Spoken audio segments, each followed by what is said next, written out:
अगर आप एक इंटरनेशनल रेडियोग्राफर या और कोई एलाइड हेल्थ केयर प्रोफेशनल है और आप यूके में रजिस्टर होने के लिए एचसीपीसी फॉर्म फिल कर रहे हो, तो सेक्शन 3 का प्रोफेशनल एक्सपीरियंस सेक्शन एक बहुत क्रूशियल पार्ट होता है।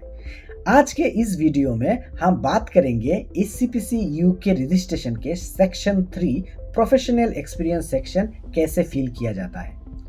ये वो सेक्शन होता है जहां आपको अपना एक्सपीरियंस, क्वालिफिकेशन और प्रोफेशनल वैल्यूज डेमोन्स्ट्रेट करना पड़ता है according to the HCPC standard of proficiency of your specific profession.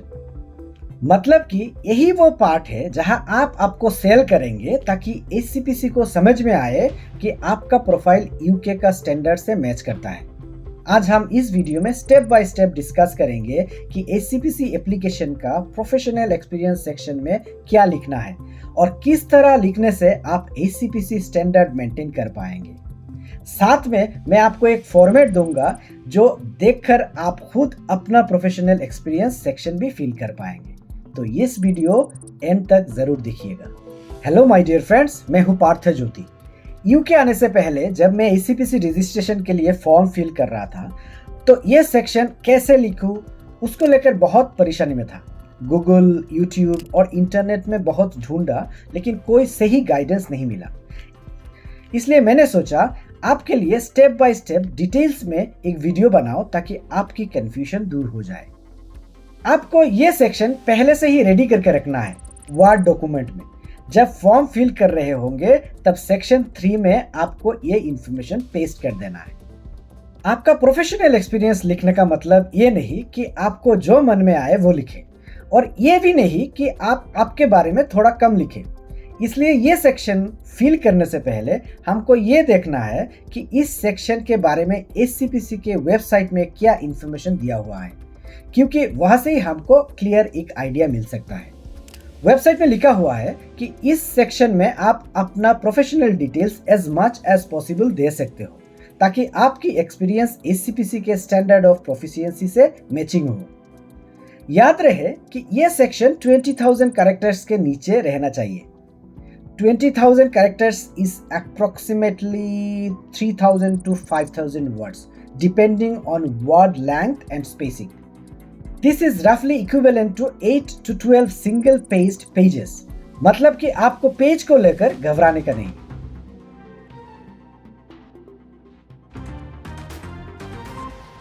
अभी ये एचसीपीसी का स्टैंडर्ड ऑफ प्रोफिशिएंसी क्या होता है। एचसीपीसी का वेबसाइट में लिखा हुआ है the standard of proficiency are the threshold, मतलब entry level standards we consider necessary to protect the public. They set clear expectation of our resistance, knowledge and abilities when they start practicing। मतलब कि आपको UK में job करने के लिए एचसीपीसी ने कुछ स्टैंडर्ड सेट कर दिया है और वो सेट स्टैंडर्ड्स आपको मेंटेन करना पड़ेगा। ये जो एसओपी है वो हर एक प्रोफेशन के लिए सेपरेटली उन लोगों ने मेंशन कर दिया है उनका वेबसाइट में। ये आपका स्क्रीन का लेफ्ट साइड में देख सकते हो कि हर एक प्रोफेशन का नाम यहाँ पे लिखा हुआ है। आपका जो प्रोफेशन है उसमें क्लिक करके अपना प्रोफेशन का स्टैंडर्ड ऑफ प्रोफिशिएंसी पीडीएफ में डाउनलोड कर सकते हैं। मैं यहाँ पे रेडियोग्राफर्स का एसओपी डाउनलोड किया है। आपको ये एसओपी अच्छे से पढ़ना है to understand the standard of your profession in the UK. Next, जब आप ये प्रोफेशनल एक्सपीरियंस सेक्शन लिखेंगे तो वहां पे आप अभी जहां काम कर रहे हो वहां का डिटेल्स पहले लिखना पड़ेगा। देन योर प्रीवियस वन, मतलब कि इन क्रोनोलॉजिकल ऑर्डर आपको लिखना पड़ेगा। अगर आपका करियर में 6 मंथ्स या इसका ऊपर कोई गैप हो तो वो भी आपको मेंशन करना पड़ेगा। हर एक वर्क प्लेस का कॉन्टैक्ट डिटेल्स आपको मेंशन करना पड़ेगा so that they can send the verification email to them. यहाँ पे आप आपका employer, manager, supervisor, department in charge या एचओडी का नाम दे सकते हो। याद रखिएगा कि हर एक वर्क प्लेस का ऑफिशियल ईमेल एड्रेस आपको देना पड़ेगा, मींस डोमेन ईमेल एड्रेस। कोई भी जीमेल, हॉटमेल या और कोई पर्सनल ईमेल वो लोग एक्सेप्ट नहीं करते। ये देखिए क्लियरली यहाँ पे मेंशन कर दिया है। अगर आपका एम्प्लॉयर का डोमेन ईमेल एड्रेस नहीं है तो एविडेंस शो करना पड़ेगा कि वो पर्सनल ईमेल एड्रेस वो सिर्फ ऑफिशियल पर्पस में ही यूज करते हैं। ये एविडेंस कैसे बनाते हैं वो मैंने डिटेल्स में डिस्कस किया है मेरा एससीपीसी डॉक्यूमेंट्स वाला वीडियो में, वो वीडियो आप देख सकते हो। याद रखिएगा कि आपको आपका एम्प्लॉयर से एक एक्सपीरियंस सर्टिफिकेट और आपका डिपार्टमेंट इंचार्ज और एचओडी से एक सपोर्टिंग रेफरेंस लेटर और रिकमेंडेशन लेटर भी अपलोड करना पड़ेगा। यहाँ पे आप देख सकते हो क्लियरली लिखा हुआ है, अगर आप वो डॉक्यूमेंट्स नहीं प्रोवाइड करेंगे तो आपका एप्लीकेशन प्रोसेसिंग में डिले हो सकता है।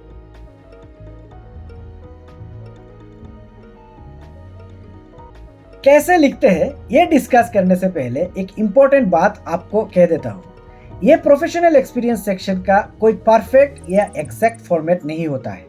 आप जैसे भी लिखो, मकसद ये होना चाहिए कि आपका राइटिंग एससीपीसी का एसओपी को मैच करे। अभी मैं जो फॉर्मेट आपके साथ डिस्कस करूंगा वो शायद दूसरों के फॉर्मेट से नहीं भी मिल सकता है। कुछ लोग कह सकते हैं कि ऐसा नहीं वैसा लिखना चाहिए था। I am absolutely agree with them, लेकिन ये जो फॉर्मेट मैं आपके साथ शेयर करूंगा वही फॉर्मेट मैंने यूज किया था। थैंक गॉड मुझे एससीपीसी से दोबारा कुछ भी फर्दर डॉक्यूमेंट्स के लिए ईमेल नहीं आया था, मतलब कि ये फॉर्मेट एक्सेप्टेबल है। आप चाहे तो इससे फॉलो करके आपका खुद का बना सकते हैं।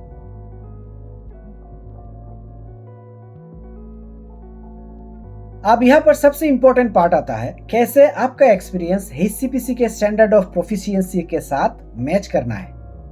देखिए एससीपीसी के 15 स्टैंडर्ड्स होते हैं हर एक प्रोफेशन के लिए।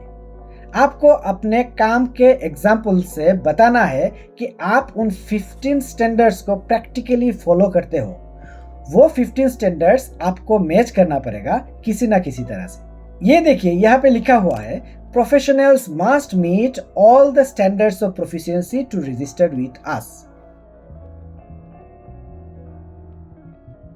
तो चलिए बात करते हैं एक स्टैंडर्ड स्ट्रक्चर के बारे में जो आप फॉलो कर सकते हो। इंट्रोडक्शन। इस स्ट्रक्चर के पहले ही आता है इंट्रोडक्शन और ओवरव्यू ऑफ माय प्रोफाइल। इसके बाद details about the current job. वहां पे हम लिखेंगे job title, organisation name, dates of employment, type of employment, contact person details, overview of your role. एक शॉर्ट पैराग्राफ होगा, हम किस टाइप के हॉस्पिटल में काम करते हैं, किस मोडालिटी में, और आपका डेली ड्यूटीज क्या है वो यहाँ पे मेंशन करेंगे। Technical experience in multi modalities, यहाँ पे हम डिस्कस करेंगे कि आपको कौन सा मॉडलिटी में कौन सा एक्सपीरियंस है। नेक्स्ट आता है how do you meet the SCPC SOP, मतलब कि वो 15 एसओपी हम कैसे मैच करते हैं। केस स्टडी, एटलीस्ट एक केस स्टडी लिखना जरूरी है।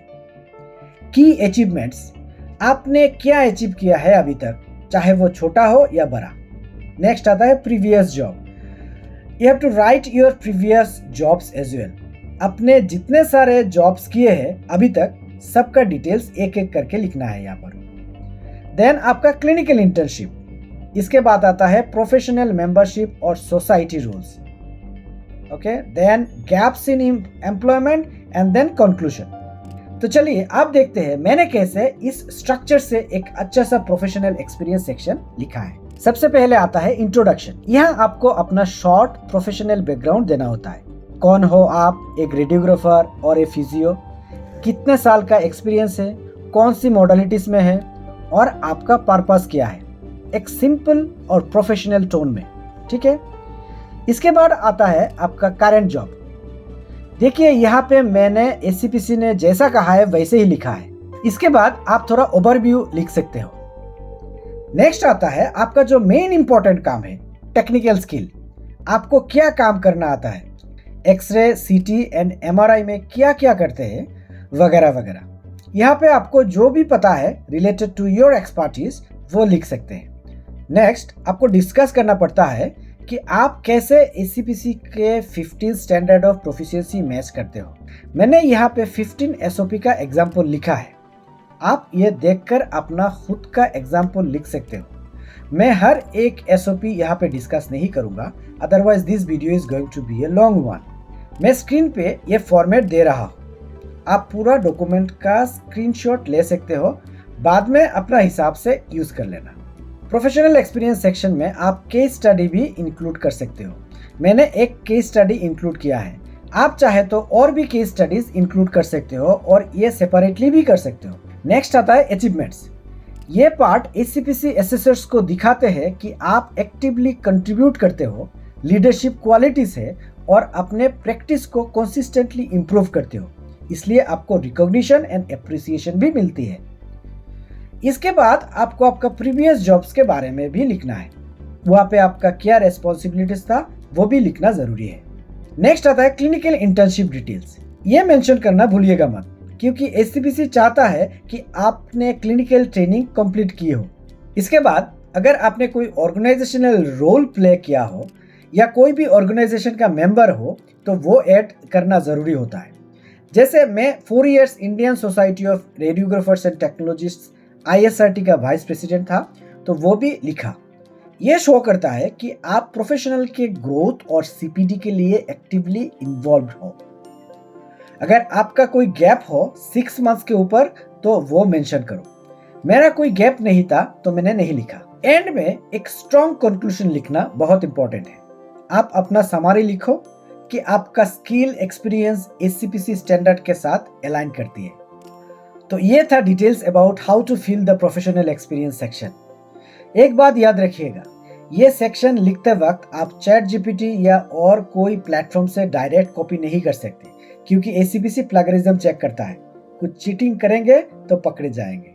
अगर ये वीडियो हेल्पफुल लगा तो एक लाइक ज़रूर कर दीजिएगा और कमेंट में आपका फीडबैक ज़रूर लिखें मुझे। With this note, Parthajyoti signing out. Take care.